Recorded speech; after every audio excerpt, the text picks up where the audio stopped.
তো ইতিমধ্যে আপনারা জেনেছেন যে জুলাই সনদটা খসড়া আকারে রাজনৈতিক দলগুলোকে দেয়া হয়েছে, যদিও জুলাই ঘোষণাপত্র আমরা এখনো পাই নাই, এবি পার্টি এখনো পাই নাই।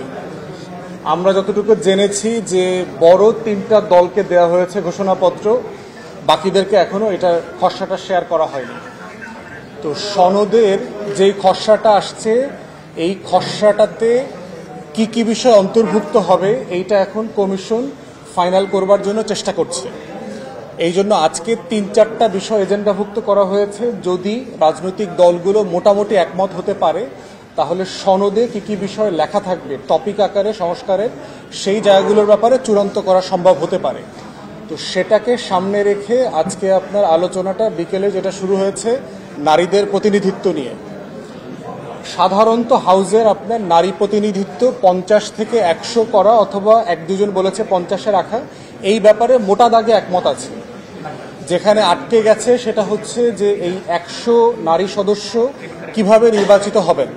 আগের মতো সংরক্ষিত থাকবেন, পুরোপুরি নির্বাচিত হবেন, না ভোটের পিআরের উপর ভিত্তি করে তারা নির্বাচিত হবেন।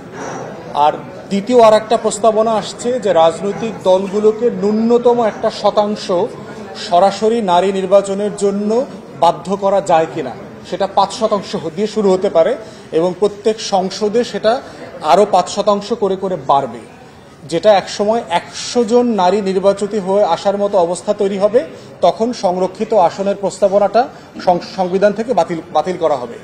তো সেই জায়গাতে অনেক রাজনৈতিক দল ভিন্নমত করেছেন, কারণ অনেক রাজনৈতিক দল, ইভেন আমরাও এবি পার্টি বোধ করছি 5% আসনে এমপি প্রার্থী দেওয়ার মতো যোগ্য নারী এবং কনস্টিটিউয়েন্সি আসন আসলে আমাদের নাই। তাই যদি এটা সরকার অথবা কমিশন যদি বাধ্যতামূলক করে দেয় তাহলে আসলে আমরা আইন লঙ্ঘনের জায়গায় চলে যাব। বরং হচ্ছে আমরা চাচ্ছি যে এটা একটা ডাইরেক্টিভ আকারে, নির্দেশনা আকারে আসুক, যে গ্র্যাজুয়ালি রাজনৈতিক দলগুলো এইটা মেনে চলবে এবং আসনটা বাড়াবে। আমরা সেটা চাচ্ছি। এবং ইসলামী দলগুলো দেখলাম মোটা দাগে অনেকগুলো দল একই মত চাচ্ছে, বেঁধে না দিয়ে আপনার ধারাবাহিকতাটার ক্রম ধরে রাখা আর কি। এর বাইরে সবচেয়ে গুরুত্বপূর্ণ এখন যেটা ব্যাকডোরে আলোচনা চলছে সেটা হচ্ছে আপনার ঘোষণাপত্র এবং সনদ। এবং আপনারা জানেন যে ঘোষণাপত্রটা মোটামুটি সবাই চাচ্ছে 5 তারিখের মধ্যে ফাইনাল করে ফেলবার জন্য, কিন্তু অধিকাংশ রাজনৈতিক দল যেটার খসড়া এখনো পায় নাই এবং এটা কোন ফোরামে আলোচনা হবে এটা আমরা এখনো জানি না, চূড়ান্ত হবার প্রসেসটা কি। আবার ঐকমত্য কমিশনকেও কিন্তু তার কাজের এখতিয়ারের ভিতরে ঘোষণাপত্র দেয়া হয় নাই, তাহলে এখানেও এটা আলোচনা করা সম্ভব হচ্ছে না। তাহলে সেই বাস্তবতায় ঘোষণাপত্রটা আসলে কিভাবে চূড়ান্ত হবে যদি 5 তারিখের আগে সেটা স্বাক্ষর করে ঘোষণা করতে হয়, সেটা আমাদের কাছে পরিষ্কার না। তাই আমরা বিভিন্ন জায়গাতে ইতিমধ্যে এটা রেজ করেছি। আমরা শুনেছি 4 জন উপদেষ্টা নাকি এটার জন্য দায়িত্বপ্রাপ্ত। তাহলে সেই 4 জন উপদেষ্টাকে তো এই ফোরামে কোনো না কোনোভাবে বসতে হবে, রাজনৈতিক দলের সাথে বসে এটা চূড়ান্ত করতে হবে। তো সেটা আমরা অপেক্ষায় আছি তারা কখন বসবেন।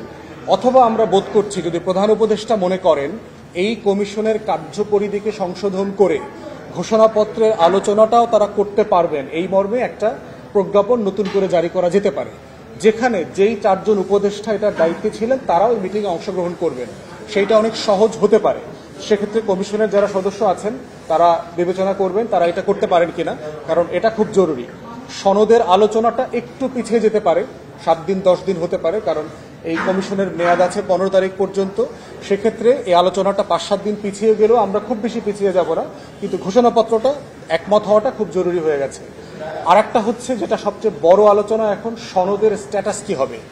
এই যে সনদটা হচ্ছে এটা কি একটা জাতীয় ওয়াদা আকারে থাকবে, না এটার একটা আইনি বাধ্যবাধকতা থাকবে।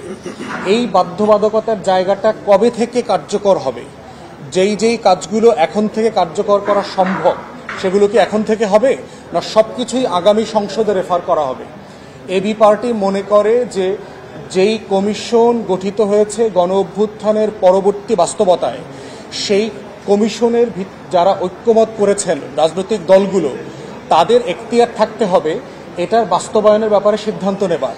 তাই আমরা বোধ করছি যে এই জুলাই সনদে কার্যকর করবার বাস্তবতাটাও স্বাক্ষরের দিন থেকে তৈরি হতে হবে এবং সেইটাকে একটা আইনি বাধ্যবাধকতা দিতে হবে এবং এটার অনেকগুলা ওয়ে আছে এটা দেওয়ার।